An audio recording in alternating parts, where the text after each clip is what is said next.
मित्रों, आज हम चर्चा करते हैं गीता के बहुचर्चित श्लोक, दूसरा अध्याय का 47वां श्लोक, जिसमें कृष्ण अर्जुन से कहते हैं, कर्मण्येवाधिकारस्ते मा फलेषु कदाचन मा कर्मफल हेतुर्भूर्मा ते संगोस्त्व कर्मणि।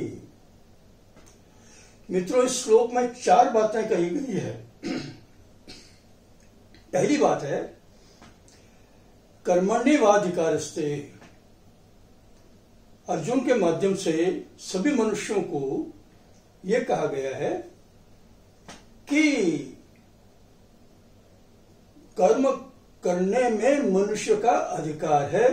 तात्पर्य यह है कि कर्म करना मनुष्य के नियंत्रण में है।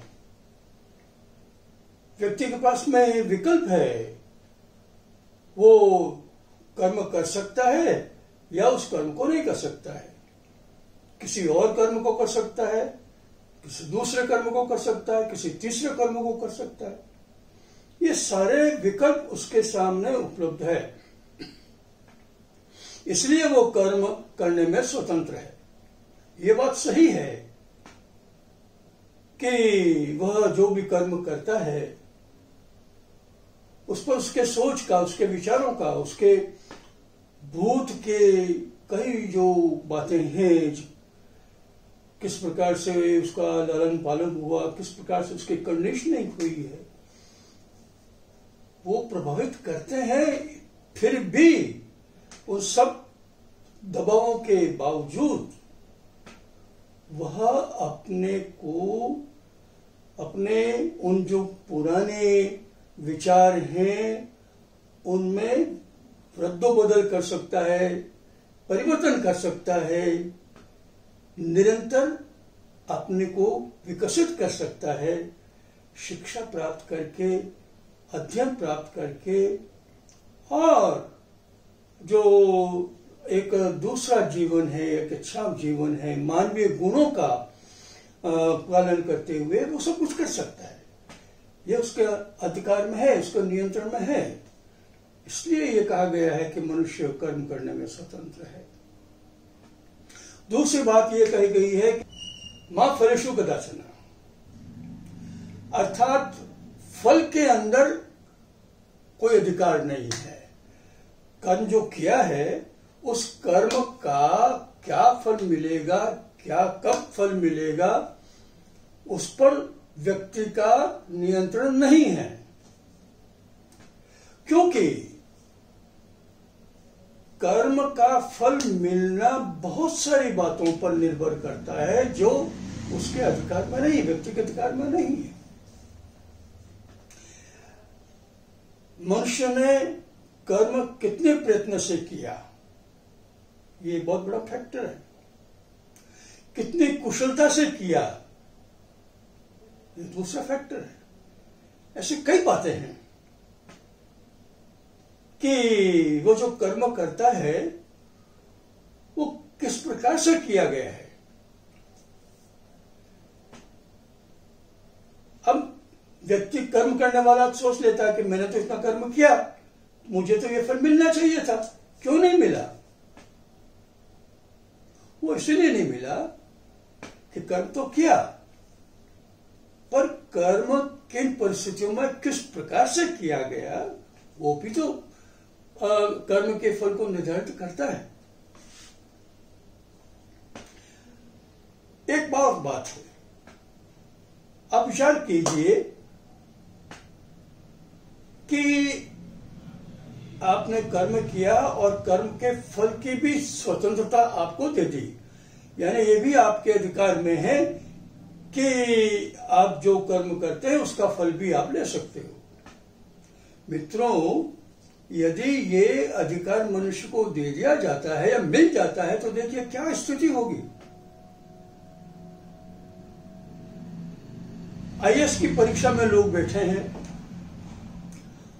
और परीक्षा दी उन्होंने, और सब परीक्षार्थियों को ये छूट दे दी गई कि आप ही अपने जो उत्तर पुस्तिकाएं हैं उनकी जांच करें, और आप जो जांच करेंगे वो अंतिम होगा, उस पर और कोई आगे कोई जांच नहीं होगी। आप सोच सकते हैं क्या स्थिति होगी। मुझे इसको ज्यादा विस्तार करने की जरूरत नहीं।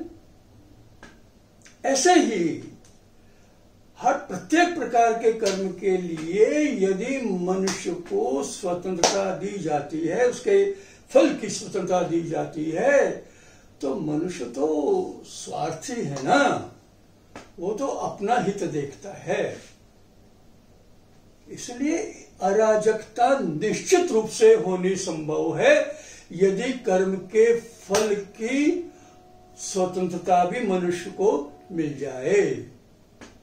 इसलिए कर्म करने में वो स्वतंत्र है, कर्म के फल में, उसकी प्राप्ति में वो स्वतंत्र नहीं है। पर यह निश्चित है कि जितना उसने कर्म किया है, जिस मोटिव से, जिस उद्देश्य से और जिस प्रकार की भावना से उसने कर्म किया है, जितने प्रयत्न से उसने कर्म किया है, जितने योग्यता से उसने कर्म किया है, निश्चित रूप से उसका उसके अनुरूप फल मिलेगा। इसमें कुछ भी किंतु परंतु नहीं है।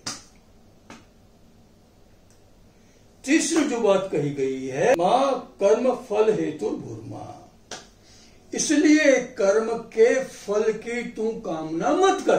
क्या गलत कहा गया है? अरे जो बात हमारे नियंत्रण में नहीं है, हमारे अधिकार में नहीं है, अगर हम उसके बारे में चिंता करेंगे तो चिंताग्रस्त ही रहेंगे ना। इसलिए ये कहा गया है कि कर्म करने में तुम स्वतंत्र हो, कर्म के फल में स्वतंत्र नहीं हो। इसलिए कर्म के फल की कामना करना व्यर्थ है। एक बात और है, हम कर्म करने के पहले ही उसके फल की कामना करने लग जाते हैं। हमें ये प्राप्त करनी है, उसको ऐसा हो जाएगा, हम ये कर्म करेंगे तो वैसा हो जाएगा। आप विचार करिए, अगर आप इस प्रकार से पहले से ही कर्म के परिणाम की चिंता विचार करने लग जाएंगे तो आप जितनी योग्यता से, जितने प्रयत्न से, जितने बल से आपको कर्म करना चाहिए वो आप नहीं कर पाएंगे। आपकी मानसिक शक्ति तो बढ़ जाएगी, आपकी एकाग्रता है वो तो कर्म के परिणाम के विचार करने में ही लग जाएगी। इसलिए बहुत अच्छी बात कही गई है, कृष्ण ने बहुत सोच विचार के बात कहा गया है, भाई कर्म के फल में आप विचार मत करिए, चिंता मत करिए, उसका विचार मत करिए, छोड़ दीजिए, वो आपके अधिकार में नहीं है। अब लोग कहते हैं कि चलो भाई कर्म का फल हमें, उसमें हमारा अधिकार नहीं है, तो हम क्यों कर्म करें, क्यों इतना माथापच्ची करें, मेहनत से, योग्यता से कर्म करें भी, और जो हम जैसा चाहते हैं वो सब फल भी हमें नहीं मिलता है, तो कर्म नहीं करें। तो गीता में कहा गया है ये भी मूर्खता है, ये ते संगोस्त्व कर्मणि, अकर्मण्यता मत कर, अकर्म में, कर्म न करने में तेरी प्रवृत्ति नहीं होनी चाहिए। ये सोचे कि भाई फल तो मेरे हाथ में है नहीं तो मैं कर्म नहीं करूं। अरे भाई, जब आप कर्म करना ही त्याग दोगे, कर्म करोगे ही नहीं, तो जो भी थोड़ी बहुत आपको आशा है कि भाई ये हो सकता है, प्राप्त हो सकता है, आप कैसे होगा? तो कर्म तो करना ही है।